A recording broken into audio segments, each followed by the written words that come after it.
इस बार बजट से पहले आप में से अनेक साथियों से विस्तार से बात हुई थी।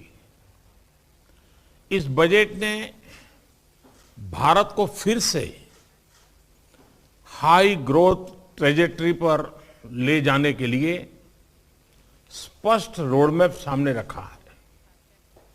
बजट में भारत के विकास में प्राइवेट सेक्टर की मजबूत पार्टनरशिप पर भी फोकस है।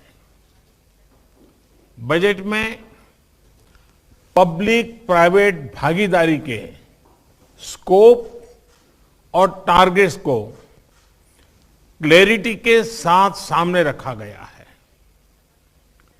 डिसइन्वेस्टमेंट और एसेट मोनेटाइजेशन इसका एक अहम पहलू है।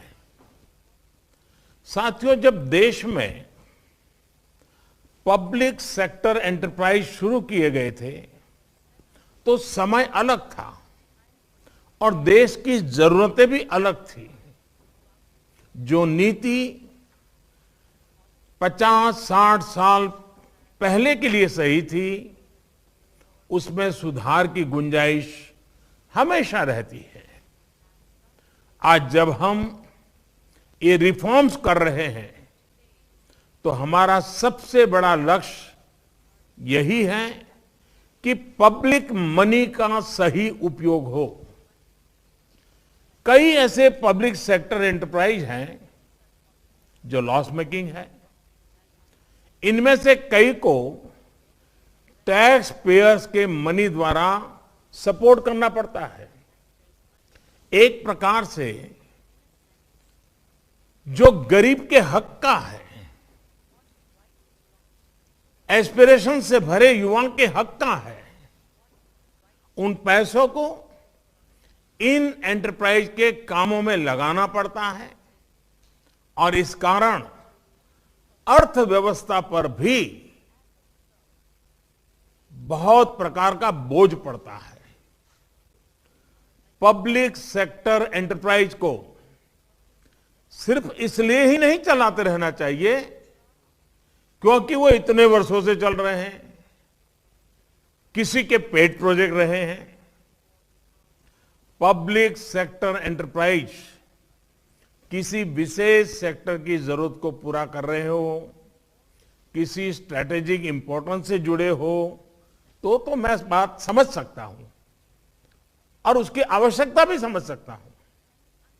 सरकार का ये दायित्व है कि वो देश के एंटरप्राइज को, बिजनेस को पूरा समर्थन दे, लेकिन सरकार खुद एंटरप्राइज चलाएं, उसकी मालिक बनी रहे।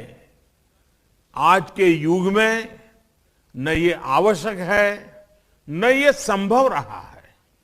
इसलिए मैं कहता हूं, government has no business to be in business.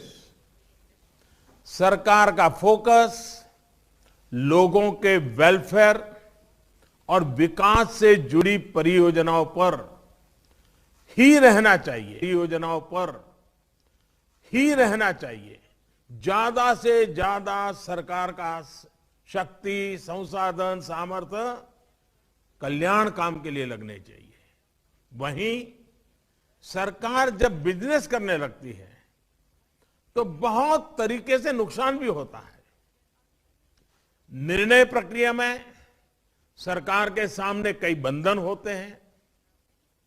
सरकार में कॉमर्शियल निर्णय लेने का साहस का अभाव होता है।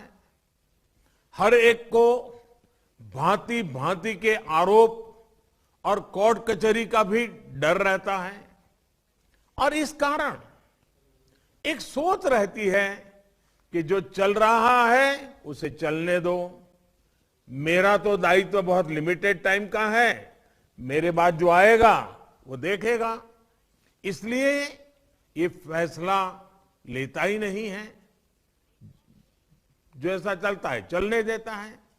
ऐसी सोच के साथ बिजनेस नहीं हो सकता। आप भी भली भांति जानते हैं। इसका एक और पक्ष यह है कि जब सरकार बिजनेस करने लगती है तो उसके रिसोर्सेज का दायरा सिमट जाता है। सरकार के पास बेहतरीन अफसरों की कमी नहीं होती, लेकिन उनकी ट्रेनिंग मूलतः शासन व्यवस्थाओं को चलाना, नीति निर्धारण नियमों का पालन कराना, जन कल्याण के कार्यों पर बल देने के, उनके लिए आवश्यक नीतियों के निर्माण, और इन बातों में उनकी ट्रेनिंग भी हुई होती है और इसमें उनकी महारत भी होती है, क्योंकि जीवन के लंबे अरसे तक लोगों के बीच इस प्रकार के काम करते करते वो आगे आए हैं। ये काम इतने बड़े देश में बहुत ही महत्व का होता है, लेकिन जब सरकार बिजनेस करने लगती है तो उसे इन कार्यों से निकाल करके, ऐसे होनहार अफसरों को निकाल करके इस तरफ ले जाना पड़ता है। एक प्रकार से हम उसके टैलेंट के साथ अन्याय करते हैं, उस पब्लिक सेक्टर एंटरप्राइज के साथ अन्याय करते हैं। परिणाम स्वरूप उस व्यक्ति का नुकसान होता है, उस एंटरप्राइज का नुकसान होता है, और इसलिए ये एक तरह से देश को कई प्रकार से नुकसान पहुंचाता है। हमारी सरकार का प्रयास लोगों के जीवन स्तर को सुधारने के साथ ही लोगों के जीवन में सरकार के बेवजह के दखल को भी कम करना है। यानी जीवन में ना सरकार का अभाव हो, ना सरकार का प्रभाव हो।